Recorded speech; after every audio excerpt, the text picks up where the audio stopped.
कि आपके ऊपर बलात्कार के जब आरोप लग जाएंगे ना, तो आप सामाजिक दृष्टि से अपराधी हो जाइए। वल्लभ यादव के ऊपर बलात्कार का आरोप लगा था और माननीय कोर्ट ने इसे आज निरस्त कर दिया। भी उसी जाति से बिलोंग करता हूं जिससे राजवल्लभ जी करते हैं। तो आप देखेंगे कि जहां तहां जब भी कोई आरोप प्रत्यारोप बलात्कार की बात आप करेंगे तो कहेगा कि आपके मतलब जाति से नहीं है राजवल्लभ यादव। वे कौन लोग थे जो किसी एक व्यक्ति के ऊपर जब बलात्कार का आरोप लगे तो उसको पूरे समाज को दोषी कर दो। जहां तहां राजवल्लभ के बहाने पूरे यादव समाज को जो है कह दो कि बलात्कारी है। तो राजनीति में नवादा और नालंदा के जो क्षेत्र है और उसके नीचे जो क्षेत्र साइड में जो इलाके हैं वारसिलीगंज वगैरह, वहां आपको असर देखने को मिलेगा। राजवल्लभ प्रभाव है वहां, इसमें नो डाउट। जो कहता है कोई प्रभाव नहीं है वो झूठ बोलते हैं। और चुनाव न्यूज में आप सभी का बहुत बहुत स्वागत है। देखिए, अभी जो सबसे बड़ी खबर निकल के आ रही है वह है राजवल्लभ यादव की रिहाई इसको नहीं कहिए, वह जो है माननीय हाई कोर्ट द्वारा बाइज्जत बरी किए गए हैं। राजवल्लभ यादव, बड़ा नाम बड़ा चेहरा। हाँ, बड़ा नाम बड़ा चेहरा और उनका अपना क्षेत्र में राजनीतिक और सामाजिक पकड़ है और उसका प्रभाव तो हम लोग देखे ही हैं। सांसदीय हो, विधायक हो, उनका क्षेत्र में अपना प्रभाव है। तो यह बड़ी खबर है और बहुत विवेचना लायक खबर है क्योंकि राजवल्लभ पे तमाम आरोप थे। आरोप तो बहुत संगीन था, इस पे क्या कहेंगे? पूरा एक जातीय सामाजिक पृष्ठभूमि पर यह आरोप लग रहा था। नहीं, आरोप इन पर यह था कि देखिए, राजनेता है तो आरोप तो लगेगा। भ्रष्टाचार के आरोप लगते हैं, कहीं कुछ मारपीट का आरोप लग सकता है, रंगदारी का आरोप लग सकता है। लेकिन इस हिंदुस्तान की मिट्टी की परिपाटी और खूबसूरती भी बोल लीजिए, यह है कि आपके ऊपर बलात्कार के जब आरोप लग जाएंगे ना, तो आप सामाजिक दृष्टि से अपराधी हो जाइएगा। मैं तो कहता हूं कि किसी के ऊपर अगर आतंकवाद का भी आरोप लगा है ना, तो वह उतना बुरा नहीं है जितना कि बलात्कार का आरोप लग जाए। नहीं तो इस देश में आतंकवाद के आरोप लगने वाले जीते नहीं हैं। तो क्या उसकी जो प्रतिष्ठा है राजवल्लभ की प्रतिष्ठा से कम था? नहीं। तो राजवल्लभ यादव के ऊपर बलात्कार का आरोप लगा था और माननीय कोर्ट ने इसे आज निरस्त कर दिया और माननीय कोर्ट ने कहा कि यह आरोप जो है गलत है। और इसका मैं सामाजिक अध्ययन आपको बताता हूं।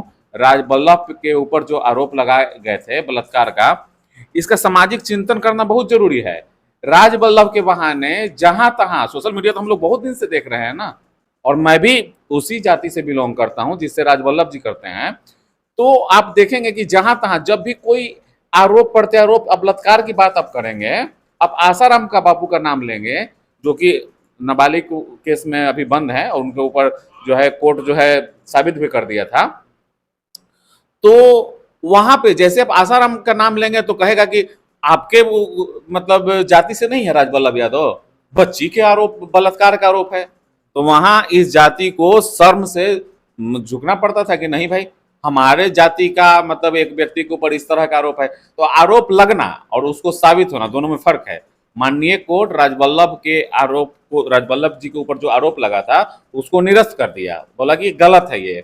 तो यहाँ पे चिंतन इस बात की होनी चाहिए कि वे कौन लोग थे जो किसी एक व्यक्ति के ऊपर जब बलात्कार का आरोप लगे तो उसको पूरे समाज को दोषी कर दो। जहां तहां राजवल्लभ के बहाने पूरे यादव समाज को जो है कह दो कि बलात्कारी है। तो आज मैं उस समाज, उस वर्ग के लोगों से कहना चाहता हूं कि जो उस समय बोलते थे अब बोलेंगे कि हमसे गलती हुई है? और क्या राजवल्लभ से वे लोग माफी मांगेंगे जो यह कहेंगे कि नहीं, हम तो मैंने गलती हो गया था, हम आपको बलात्कारी समझते थे? यहाँ पे यह भी समझना होगा कि आरोप लगना और सिद्ध होने में फर्क है। आरोप अगर लगाया गया है तो जब तक वह सिद्ध न हो जाए तब तक हम उसे दोषी या अपराधी नहीं कर सकते। यह कोर्ट का जो है। यहाँ मैं चूंकि कुछ मामलों में हमारा इसमें एक अनुभव रहा है और मैं कोर्ट ऑफ कंडक्ट बताता हूँ इसमें होता क्या है। कोई महिला, कोई लड़की अगर किसी के ऊपर बलात्कार का चार्ज लगाता है तो सिर्फ उसका जुबान, मतलब कि सिर्फ वाणी के आधार पर उस व्यक्ति को अपराधी मान लिया जाएगा। कब तक? गिरफ्तारी होने तक। मतलब कि इस बात पर, जैसे कोई लड़की है अगर वो कह देता है कि अमुक व्यक्ति ने मेरा बलात्कार किया है, तो पुलिस जाएगी और उसको लाएगी थाने में और बेजाब्ते 24 घंटे के अंदर कोर्ट में भी पेश करेगी। अब यहाँ पे झूठ और सच कैसे पता चलेगा? देखिए कितना खतरनाक भारत का कानून है।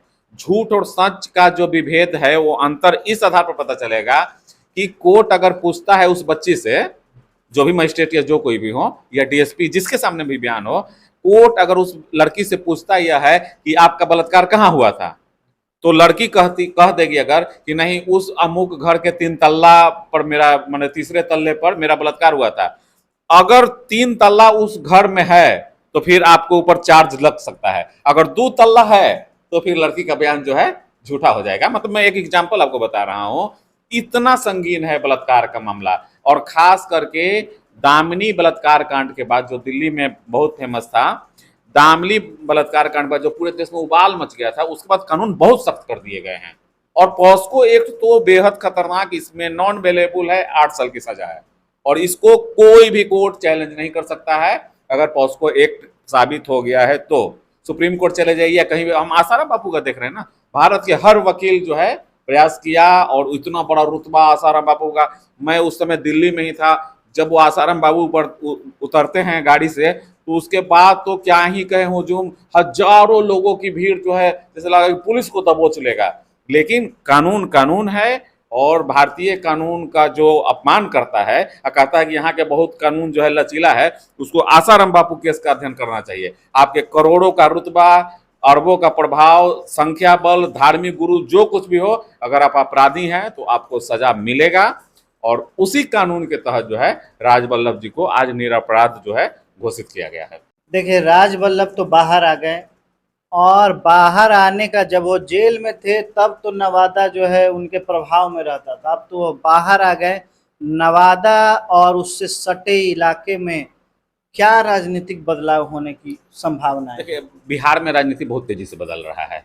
ठीक है, यहाँ मैं देख रहा हूँ कि समाज का वह व्यक्ति जो राजनीति कर रहा है या शुरू कर रहा है, देखो एक तो पहले दलीय व्यवस्था है यहाँ कि कांग्रेस, राजद, भाजपा, जदयू 4 प्रमुख दल हैं और इन चारों के वोट जो हैं मतलब अपना इनका है। और एक तरह से बोला जाए तो लालू यादव बनाम अन्य राजनीति चलता है, तो यह तो स्थापित है। लेकिन राजनीति तेजी से बदल रहा है, समाज के वह वर्ग जो समाज के बीच में जो काम कर रहे हैं उनकी भी अपनी पैठ बन रही है।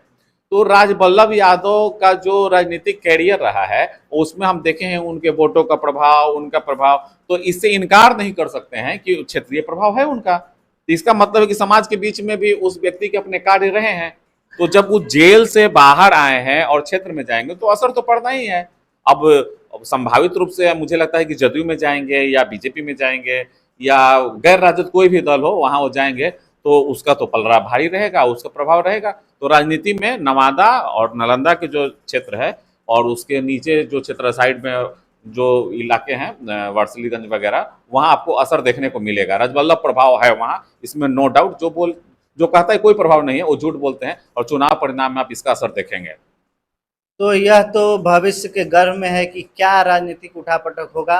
बाकी के खबरों के लिए देखते रहें टीआरपी न्यूज। बहुत बहुत धन्यवाद।